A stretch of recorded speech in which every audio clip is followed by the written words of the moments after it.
Les pierres précieuses. Le monton en gamme P-I-E-R-R-E. Du latin Petra, mais attention, quand elle est précieuse, elle ne roule pas, elle brille. C'est du carbone pur qui a subi la pression. Le diamant sort de terre après une longue cuisson. Puis vient le corindon, une famille d'orans. Le rubis est tout rouge, le saphir est d'un bleu franc. N'oublions pas le béryl qui se prend pour une fleur. L'émeraude est si verte qu'elle en donne le bonheur. C'est la dureté de Moss, le barème du solide, pour classer ces cailloux qui nous rendent lucides. Oh, quelle belle pierre, quel éclat, quel carat! C'est le feu de la terre qui sort de son carcan. C'est un dictionnaire que l'on porte au doigt, un trésor de lumière, le joyau des rois. Qu'elle soit taillée en poire ou bien en marquise, c'est la plus belle faute que la terre ait commise. Elles dorment dans le noir, au creux des pegmatites, rêvant de devenir des reines de l'élite.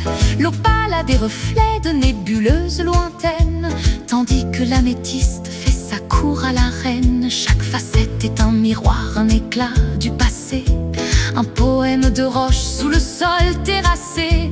C'est l'étymologie du luxe et de la grâce, un fragment d'éternel qui ne quitte jamais sa place. Dans les crins du joaillier, les mots jouent à se perdre, et les pierres précieuses s'amusent à nous tordre. Le bijoutier murmure en fermant le jardin: quelle belle pierre dans ce jardin!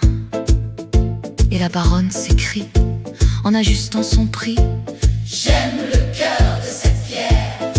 Le vieux mineur ajoute en sortant du rubis: voici un beau rubis. On parle de clivage, ce n'est pas politique, c'est juste que la pierre est parfois allergique.